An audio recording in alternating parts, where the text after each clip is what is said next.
sampai dekat.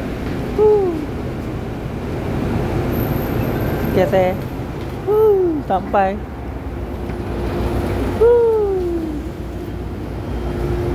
Masjid Tuanku sana lah. Masjid Tuanku Mizabuddin sana.